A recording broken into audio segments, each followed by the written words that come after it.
안녕하세요. 사진작가 이요셉입니다. 반갑습니다. 원래는 사실은 이제 책을 내려고 살아가는 것이 아니기 때문에 매일매일 하나님께 물었던 시간이었던 것 같아요. 그런데 하나님께 묻고 순종하는 것이 마치 사람들은 뭔가 큰 미션을 받아서 미션을 수행해 나가는 것이 인생인 것처럼 생각할 때가 많지만, 우리가 호흡해야지 라고 어떤 스스로에게 미션을 줘서 호흡을 하는 것이 아닌 것처럼 사귀듯이 그렇게 살아간 시간들이었던 것 같아요. 그런데 그 시간 속에서 좋았던, 휘파람을 불었던 그런 시간들이 있고, 또는 어떤 절망 속에 있었지만 그럼에도 불구하고 그 부재한 시간, 하나님이 부재한 시간 속에서도 여전히 하나님이 계시다라는 것들 때문에 감사했었던 시간들이 또 있었던 것 같기도 하고요. 믿음으로 살기 어려웠던 순간은요, 어떤 정말로 힘든 시간들이 생각나진 않아요. 왜냐하면 외부에서 이 사람 정말 어려울 것 같아, 정말 힘들 것 같아 라고 하는 광야와 같은 시간들을 살았다라고 하더라도, 하나님이 정말로 가까이 있으면요, 그 시간을 스스로는 정말 힘들다, 괴롭다라고 느끼진 않는 것 같아요. 그런데 순종하기 힘들다, 믿음으로 살기 어렵다라고 하는 순간은 의외로 우리가 쉽게 순종할 수 있는 시간들인 것 같아요. 그런데 좀 귀찮은데 내가 굳이 이렇게 해야 되나? 일상 속에서 그냥 넘어가면 되는데? 라고 하는 시간들이, 그러니까 충분히 순종할 수 있는 시간들이 더 믿음으로 살기 힘든 시간들이지, 정말로 광야와 같은 시간들은요, 차라리 더 믿음으로 살기가 쉬운 시간들이지 않을까라는 생각을 해요. 매 순간 기도한다라는 게 당연한 말이지만, 매 순간 이렇게 기도를 했다가 일을 했다가 기도했다가 일을 했다, 이런 개념은 아닌 것 같고, 하나님께 계속해서 묻는 것 같아요. 그러면서 저는 여러 가지 이제 작업을 하거나 글을 쓰거나 하면은, 우리가 하나님과 보내는 시간들을 마치 우선순위처럼 나눌 때가, 직선형의 시간으로 나눌 때가 있잖아요. 직선형의 시간으로 나누면 여기까지는 하나님, 여기까지는 내가 할 일, 여기까지는 직무, 여기는 운동, 이렇게 나누게 되는데, 그게 아니라 시간을 통과해서 내가 관계를 대할 때, 아내를 대할 때, 자녀를 대할 때, 사람들을 대할 때, 어떤 일을 대할 때, 그 중심축의 모빌의 한 중심 속에 어떤 예수님이 계셔서, 그 예수님을 통해서 그 사람을 보고, 예수님을 통해서 일을 보고, 예수님을 통해서 나의 어떤 나를 보고를 통해서 하나님께 계속해서 묻는다라고 한다면 나눠지지는 않는 것 같아요. 그리고 이것도 어떤 하나의 어떤 습관이나 사귐의 시간들이 쌓여야지 또 가능한 것 같아요.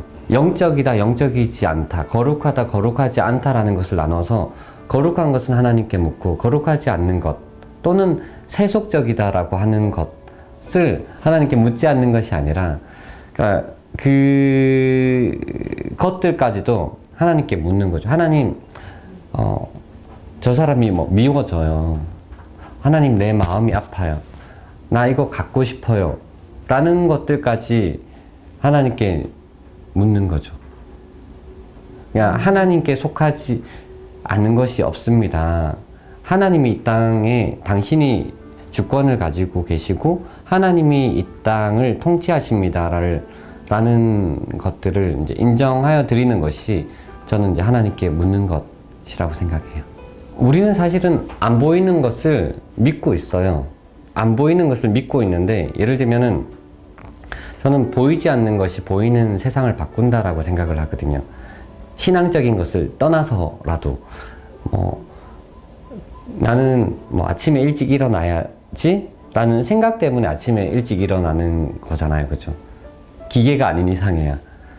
그러니까 우리의 생각이나 믿음이나 사랑이나 어떤 온유함이나 이런 것들도 사실은 다 눈에 보이지 않거든요. 근데 눈에 보이지 않는 영역에 대해서 이런 것들은 인정하잖아요. 그러니까 하나님이 눈에 보이지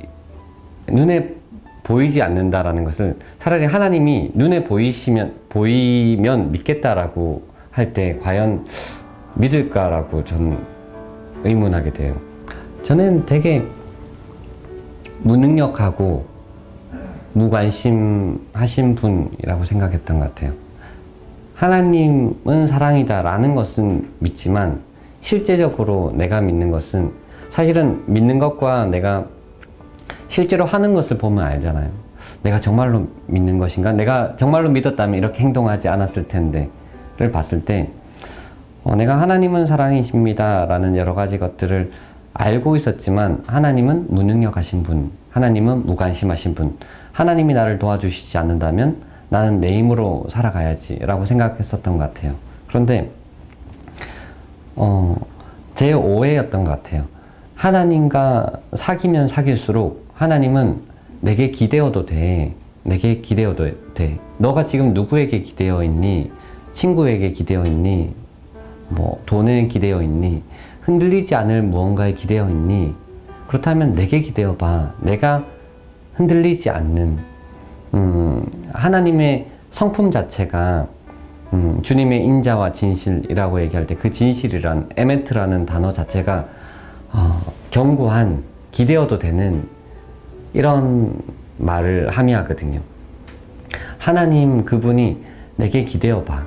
그래서 하나님께 기대고 기대면 마치 넘어질 것 같고 하나님께 기대면은 마치 막 부스러질 것 같고 하지만 이제 경험하게 되면 아니라는 것을 알게 되는 거죠. 마치 어떤 징검다리를 이렇게 건넜는데 그 다음 돌단이 없는 거예요. 그러면 그 다음 돌단이 없으면 우린 그 다음 걸음을 걷지 못하잖아요. 그런데 그 다음 걸음을 인도하실 거라는 믿음으로 내딛고 또 그 다음 어떤 돌단에 대한 어떤 소망함으로 내딛으면은 거기에는 사랑이 있는 것 같아요. 하나님이 이건 내가 걷는 믿음의 걸음은 징검다리였구나를 그때 알게 되는 것 같아요. 그때 하나님이 그 다음 돌단에서 또 안아주시고 사랑으로 안아주시고 오늘 믿음으로 산다는 것이라는 책에 이 제목이 내용을 담고 있지만 누군가는 이렇게 오해할 수도 있는 것 같아요. 이 저자는 오늘 믿음으로 사는 어떤 방법을 가르쳐 줄 수 있는 전문가인가? 라고.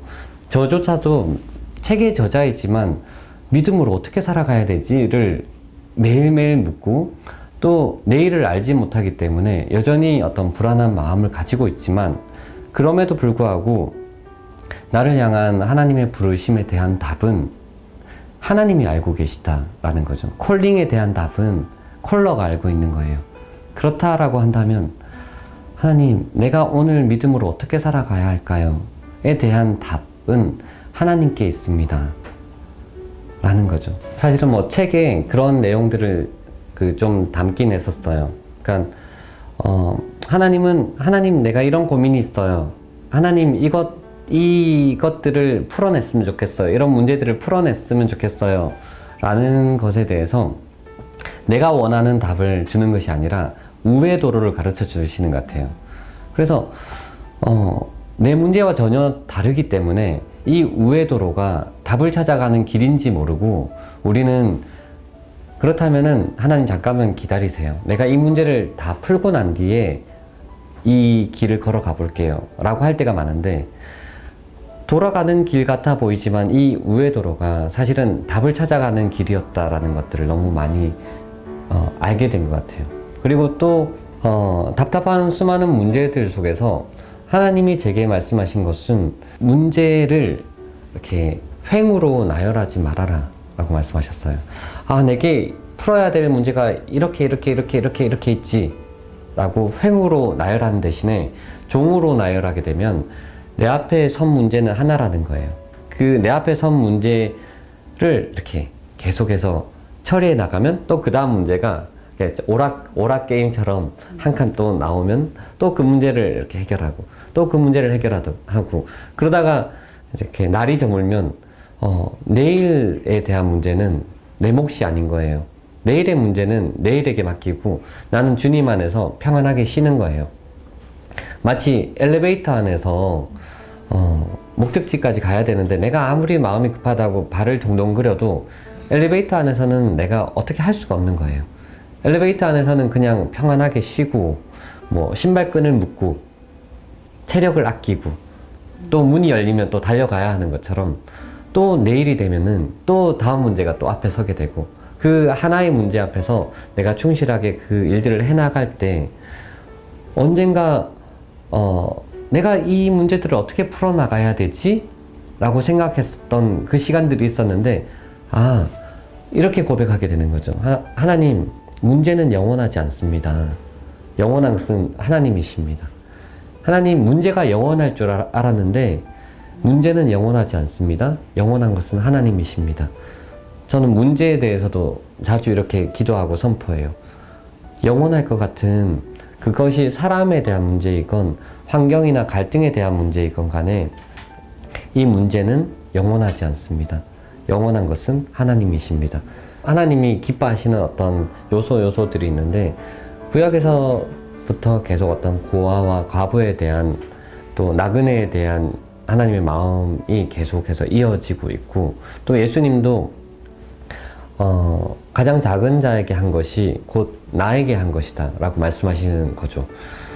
우리는 실제로 누군가한테 한 것이 그 사람에게 한 것이지만 예수님은 가장 작은 누군가 이 사람에게 한 것을 나한테 한 것과 똑같이 여길 거야 라고 말씀하시는 거예요.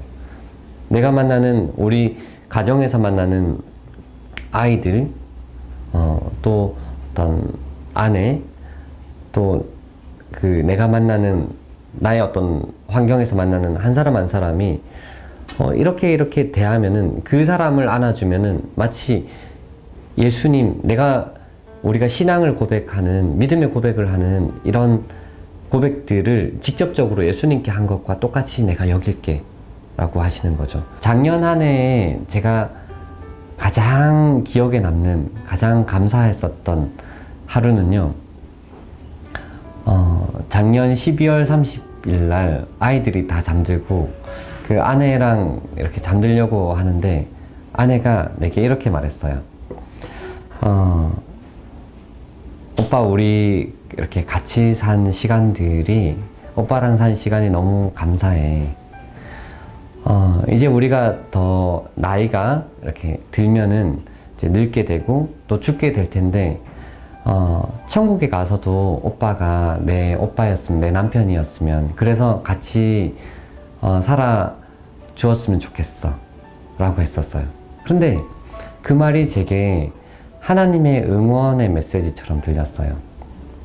마치 믿음으로 살아간다라는 것이 누군가를 책임질 수도 없을 것 같고 책임지는 것뿐만 아니라 나 혼자를 어떤 감당하기도 쉽지 않을 것 같아 보이지만 하나님은 그렇지 않아. 사람들은 하나님을 관념적이라고 생각하지만 그 하나님이 너무나 실제적이시고 구체적이신 너의 아빠야 라고 하나님이 말씀하시는 것 같아요.